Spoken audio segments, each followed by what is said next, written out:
Nós passamos agora ao quadro Perguntas e Respostas Bíblicas.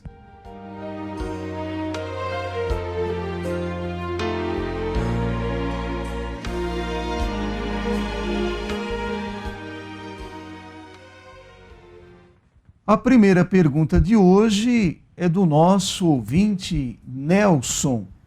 Ele pergunta ao pastor se ele acredita no falar em línguas, línguas estas que não entendemos enquanto as pessoas estão orando. Minha resposta é sim. Por quê? Sim. Porque eu acredito no que diz a Bíblia a respeito da pergunta. Em 1 Coríntios, capítulo 14, versículo 2, diz assim: o que fala em língua desconhecida não fala aos homens, senão a Deus, porque ninguém o entende. E em espírito fala de mistérios.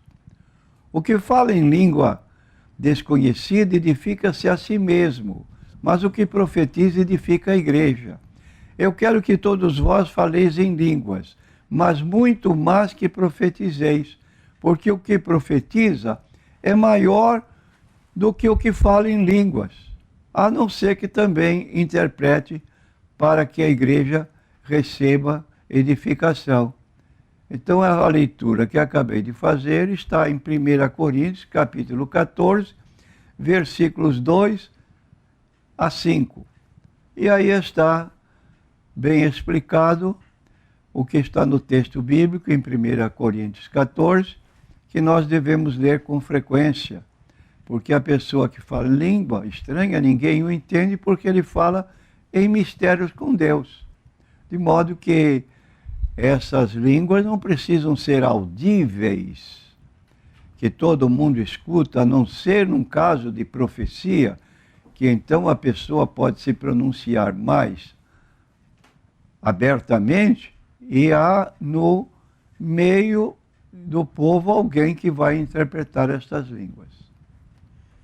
A próxima pergunta é NQI. O ouvinte não quer se identificar, mas pergunta ao pastor: pastor, qual a filosofia do grupo religioso Bola de Neve? A história da Igreja Bola de Neve começou em dezembro de 1993, na cidade de São Paulo.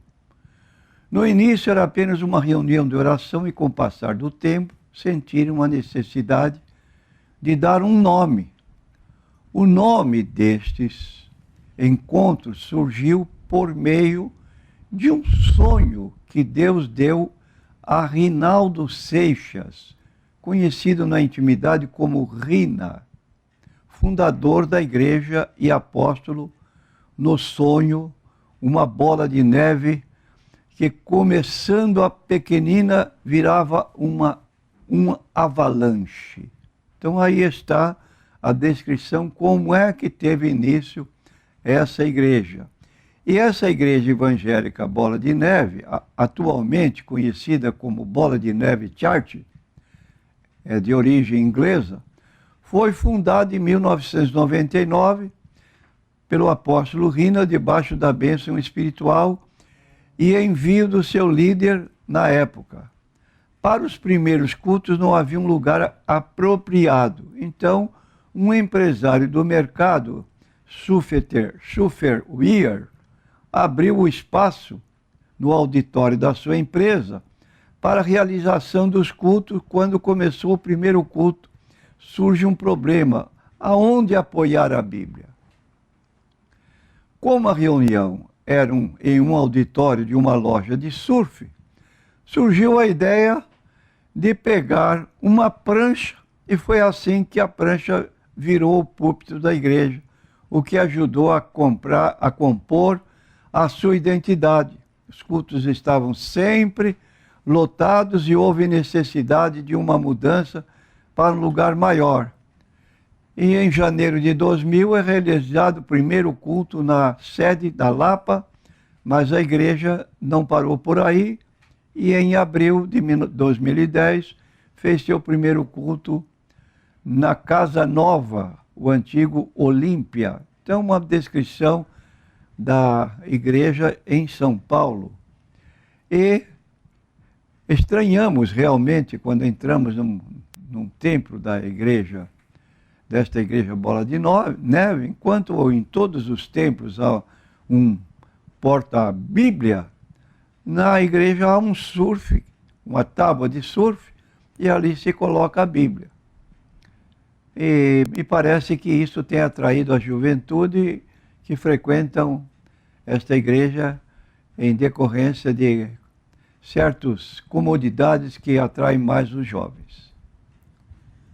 A próxima pergunta é do ouvinte Aguinaldo. Ele pergunta ao pastor se pode ungir objetos com óleo, pastor. Atualmente, não.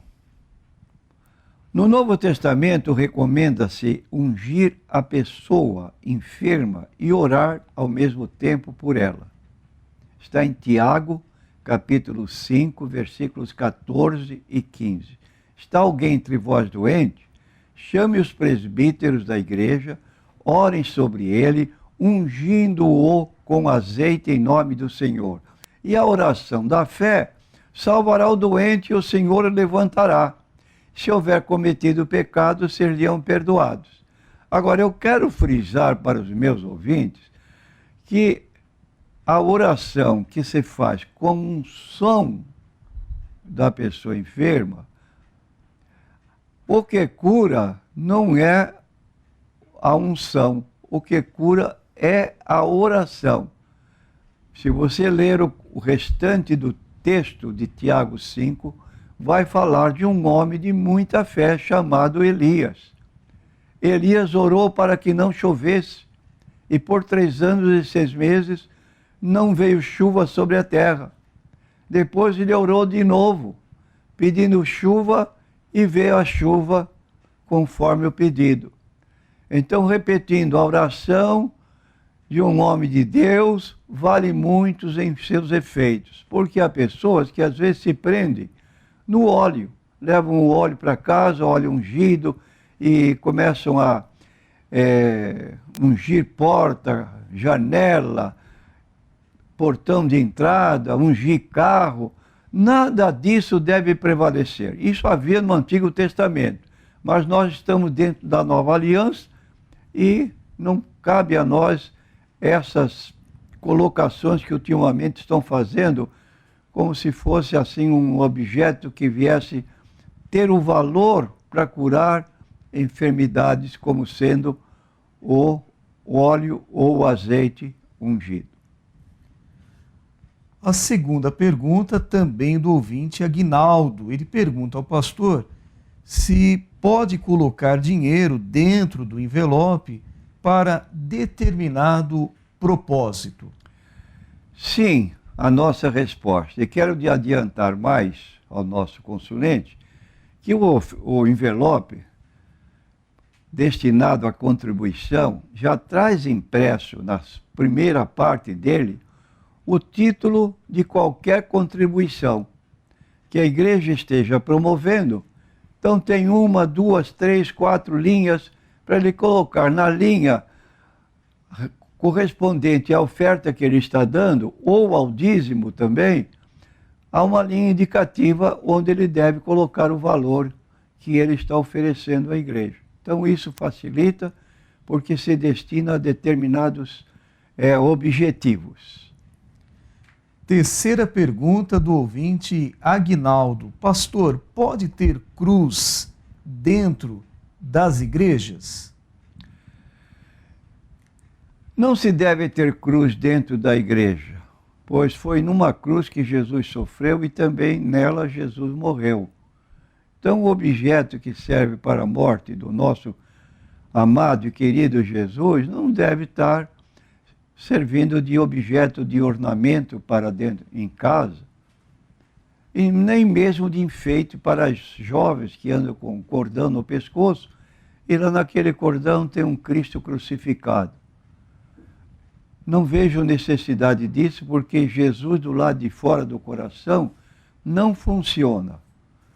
O que funciona é Jesus dentro do coração. Está no livro do Apocalipse, quando ele diz: estou à porta e bato. Se alguém ouvir a minha voz e abrir a sua porta, entrarei em sua casa. Cearei com ele e ele comigo. Significa isto, que nós somos convidados para aceitar Jesus como nosso Salvador e Senhor.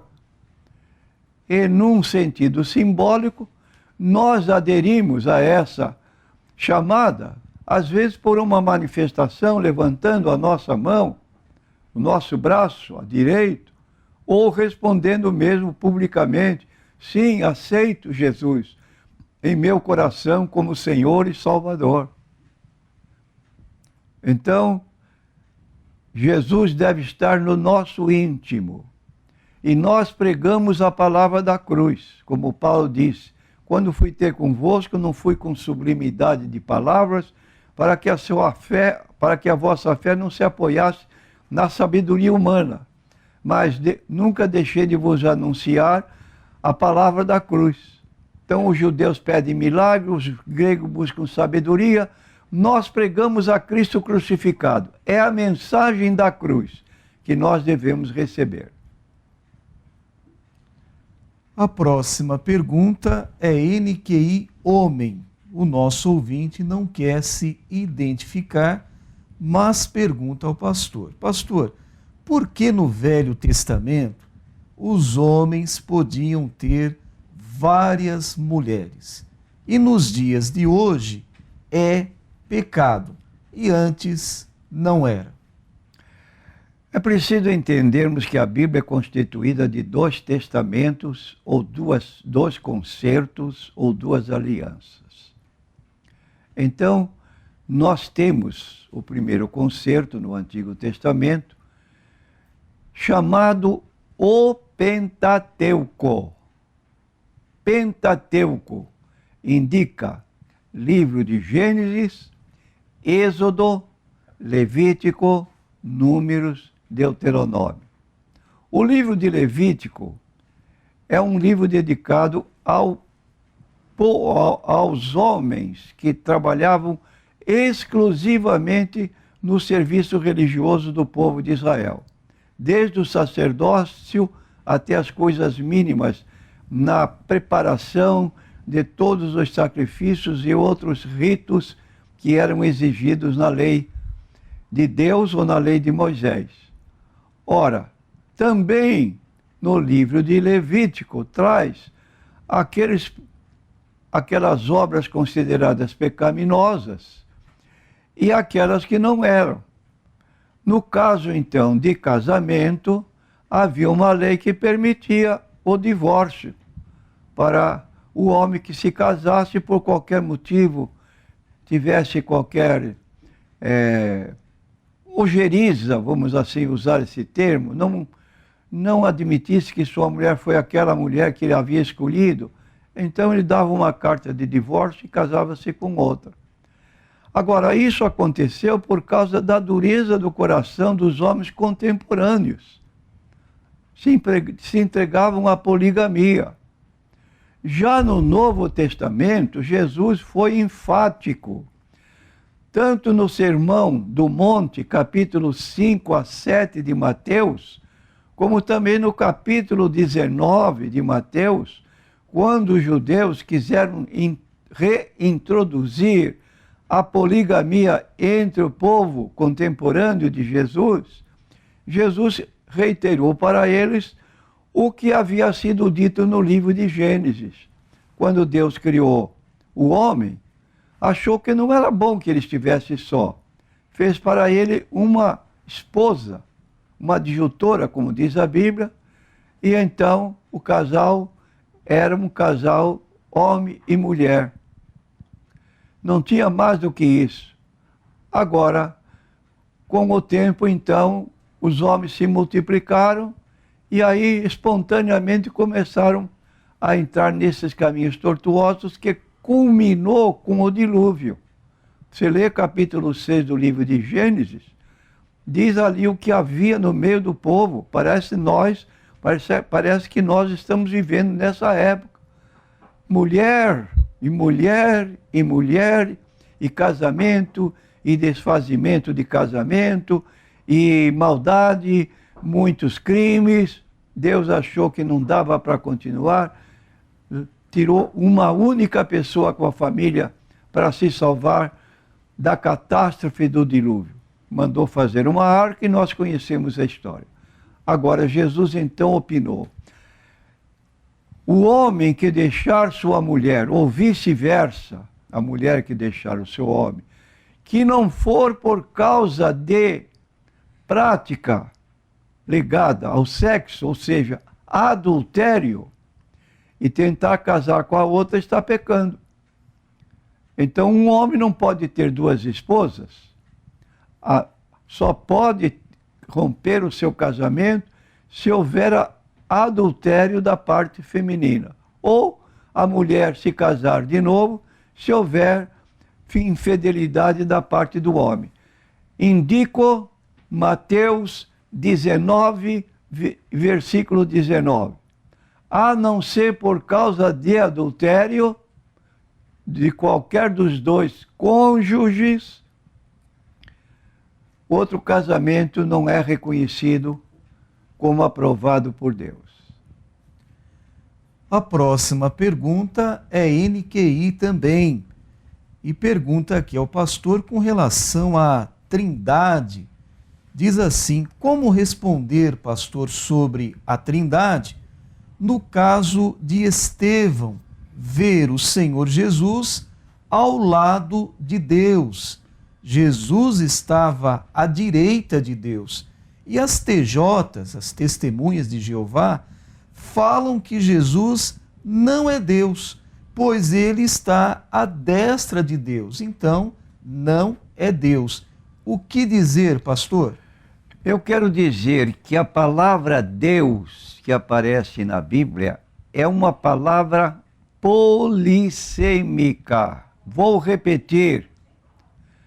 Polissêmica. Talvez meus ouvintes não saibam o sentido desta palavra.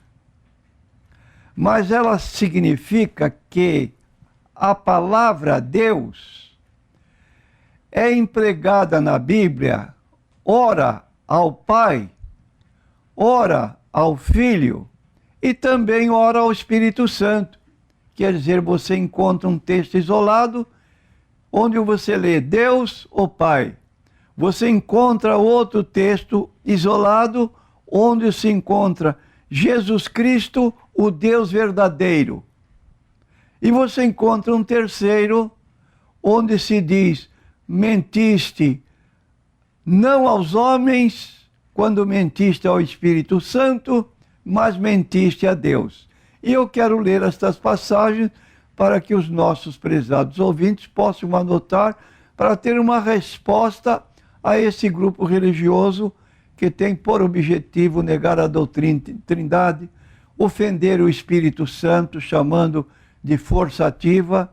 Então vamos à Bíblia Sagrada para que nós possamos estar conscientes disso. E se você quiser a resposta por escrito, é só solicitar ou vir aqui buscar conosco. Então vamos com respeito ao Pai. Não esqueça da palavra que eu citei, polissêmica.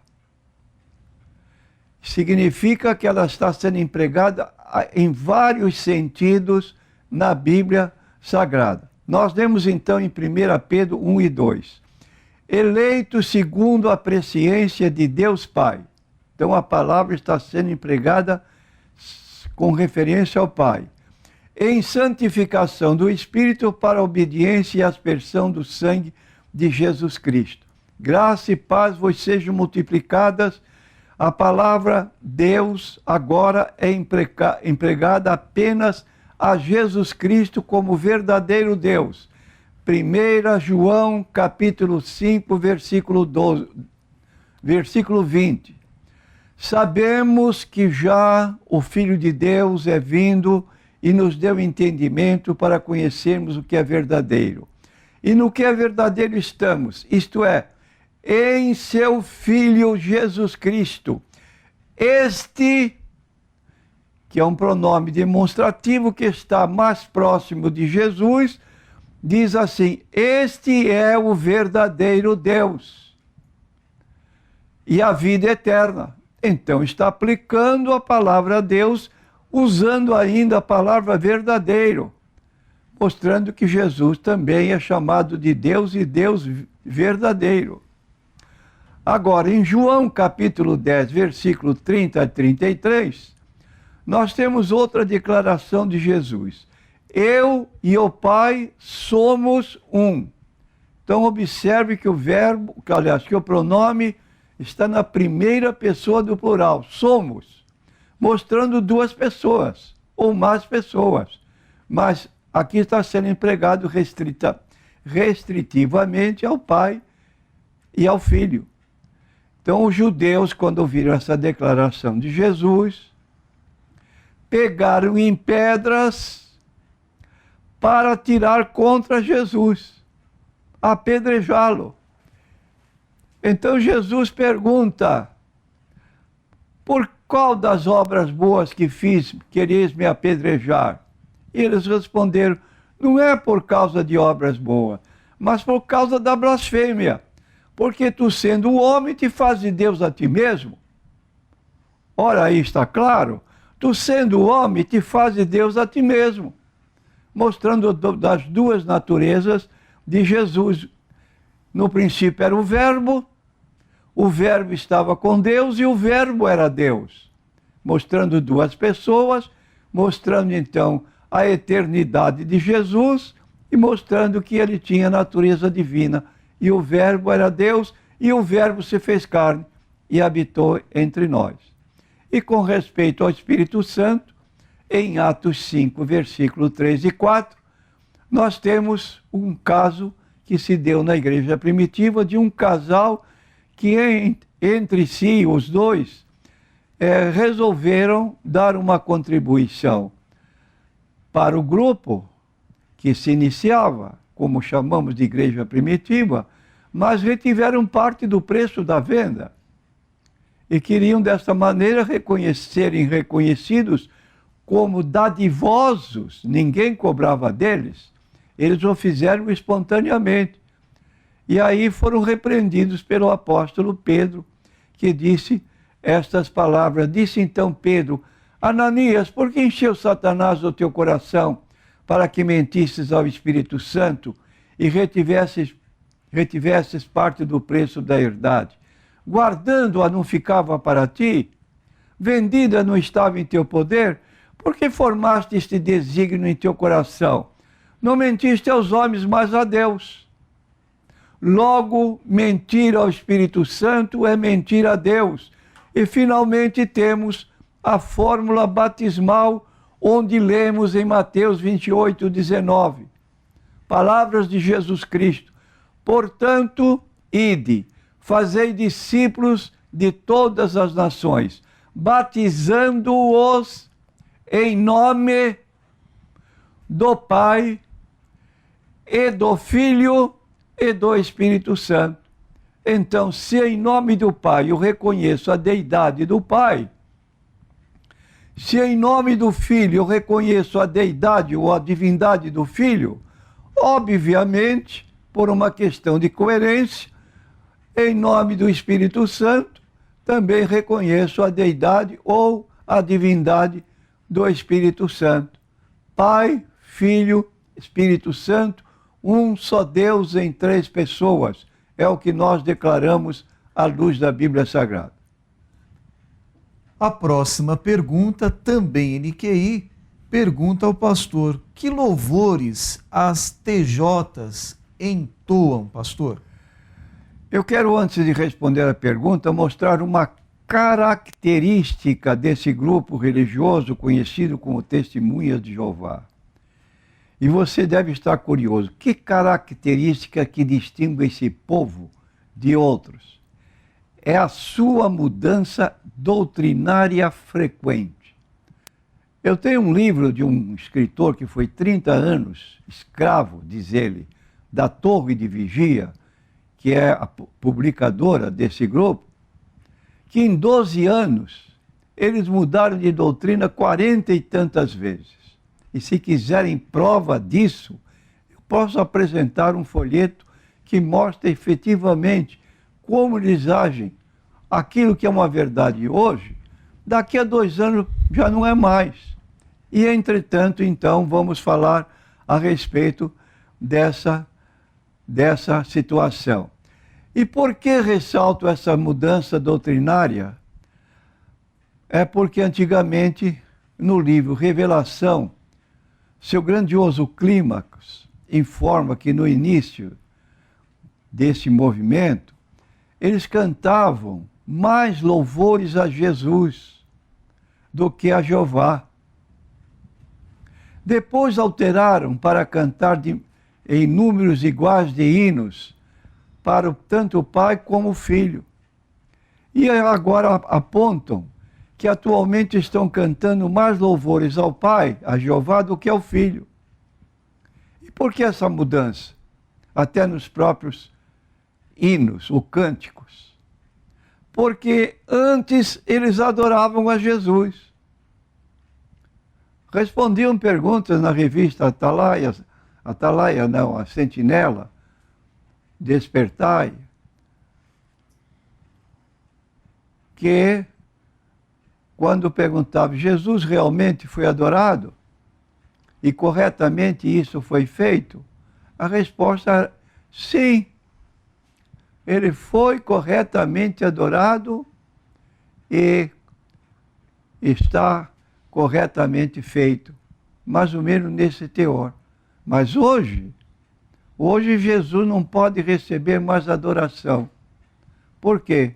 Mudaram na Bíblia a tradução do Novo Mundo, onde aparece a palavra proskinel, que se traduz por adorar, quando essa palavra é empregada para o Pai, que se traduz por adorar, quando é empregada para o diabo, quando o diabo ofereceu a Jesus o mundo inteiro, tudo te darei se prostrado me adorares. Então essa palavra adorares é proskinel. Agora, para Jesus, todas as vezes que a palavra aparece para Jesus, eles trocaram para prestar homenagem. Ora, eu posso prestar uma homenagem a uma pessoa, um ser humano. Eu não estou pecando. Mas se eu prestar homenagem a um ídolo, a uma pessoa, chamá-lo para adorá-lo, aí eu estou pecando pecado de idolatria. Então você veja como mudam os pensamentos. E é uma situação que indica insegurança. Você não sabe que aquilo que você está aprendendo hoje vai ser a mesma coisa daqui a 2, 3 anos. Então só adoram o Pai, recusam adorar a Jesus, chamando que ele recebe homenagem, e também, menos ainda, ao Espírito Santo, que nem reconhecem a sua personalidade. A próxima pergunta, também NQI, e já que o pastor falou sobre a pessoa sublime do Espírito Santo, a próxima pergunta é sobre o Espírito Santo. O Espírito Santo dos católicos carismáticos, pastor, é o mesmo da Bíblia? Nossa resposta é não. E vou dar a razão. O atual objetivo desse movimento é ecumenismo. E para que esse objetivo possa ser alcançado, teve-se em mente, por parte de diretriz católica, atingir de modo específico os evangélicos pentecostais. E isto por 2 razões. Primeira, dentre os evangélicos pentecostais se demonstravam os mais arredios contra a pretensão de promover o ecumenismo proposto pelo Concílio Vaticano II. O interesse evangelístico do povo pentecostal, afastando muitos católicos da sua grei, e o crescimento fenomenal do povo pentecostal no Brasil, causava terrível preocupação à liderança católica. Eu admito até que a vinda desse padre ao Brasil nesses últimos meses passados foi esse envolvimento do mundo católico com os crentes pentecostais que preocupou a liderança da Igreja Católica para que, pelo menos, os próprios católicos fossem recuperados para o catolicismo. Então, esse grupo de restaurados, Renovação Católica Carismática, tem como objetivo segurar o católico dentro da sua própria igreja e restaurar suas práticas e crendices. Assim, esse movimento não está interessado em trazer o povo a uma vida em novidade de vida com Cristo, mas em torná-lo católico praticante, ter o orgulho de ser católico. Agora, há duas possibilidades. Nós, os cristãos, de certo modo, e dizemos isso com muita segurança, nós somos cristocêntricos. A pessoa augusta de Jesus é a pessoa fundamental da Bíblia Sagrada, como lemos em João 3,16. Deus amou o mundo de tal maneira que deu seu Filho unigênito para que todo que nele crê não pereça, mas tenha a vida eterna. Deus não enviou seu Filho ao mundo para condenar o mundo, mas para que o mundo fosse salvo por ele. Então nós pregamos a Jesus, ele é o caminho, a verdade e a vida. Já nesse movimento de renovação católica carismática, não ocorre isso. Esse movimento é mariocêntrico. A pessoa mais importante para o movimento católico é Maria.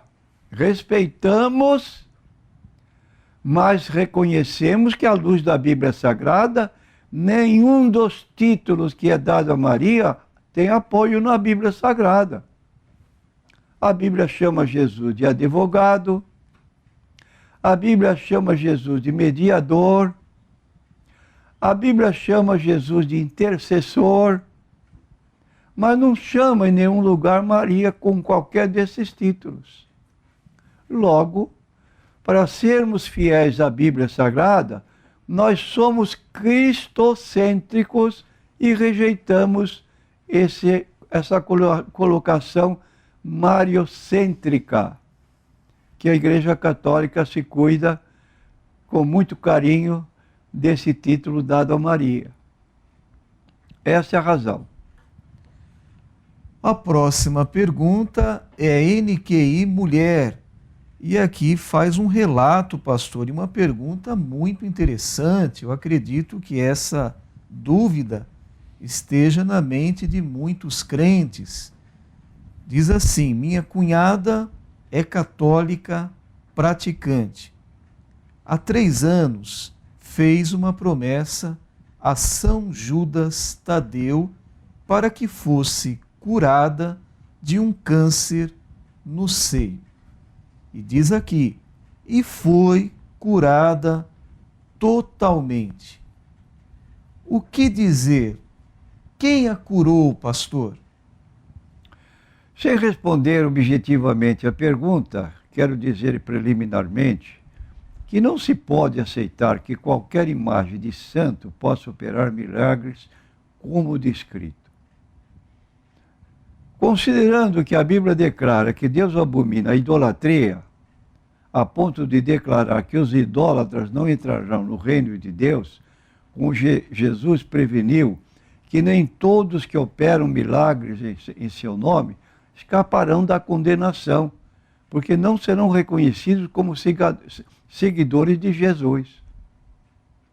Mateus 7, 21 a 23, no final do Sermão do Monte, Jesus disse assim: nem todo que me diz Senhor, Senhor entrará no reino dos céus, mas aquele que faz a vontade de meu Pai que está nos céus.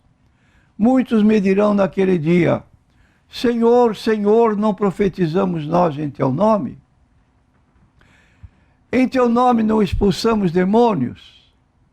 Em teu nome não fizemos muitas maravilhas? Que beleza! Jesus falando. Então lhes direi abertamente: nunca vos conheci. Apartai-vos de mim, vós que praticais a iniquidade. Então quero dizer que há 3 fontes de autoridade religiosa. Fonte divina, parte de Deus. Fonte humana e fonte diabólica. E nós encontramos em 2 Coríntios, capítulo 11, o apóstolo Paulo fazendo um esclarecimento muito oportuno acerca dessa situação que muitos não concordam, mas está na Bíblia Sagrada. Diz assim, primeiro Paulo fala da situação local na igreja de Corinto. 2 Coríntios, capítulo 11, versículo 12. Mas o que eu faço, o farei para cortar ocasião aos que buscam ocasião, a fim de que, naquilo em que se gloriam, sejam achados assim como nós. Porque tais falsos apóstolos são obreiros fraudulentos, transfigurando-se em apóstolos de Cristo, e não é maravilha, porque o próprio Satanás se transfigura em um anjo de luz. Não é muito, pois, que os seus ministros se transfigurem em ministros da justiça, o fim dos quais será conforme as suas obras. Então, nós temos aqui uma declaração de seres angelicais na chefia do diabo, cujos subalternos seriam espíritos enganadores, que podem realizar milagres, como ocorre em centros de umbanda e outros locais onde se invoca a pessoa de certos tidos chamados orixás, e aí o povo continua então enganado. Por que eu digo isso? Porque está no Salmo 115, que o ídolo tem boca, mas não fala, tem olhos, mas não vê, tem ouvido, mas não ouve, tem nariz, mas não cheiro, tem pés, mas não anda, tem mão, mas não apalpa. Ora, que pode fazer em meu favor? Se ele tem ouvido, mas não ouve. Alguém interferiu.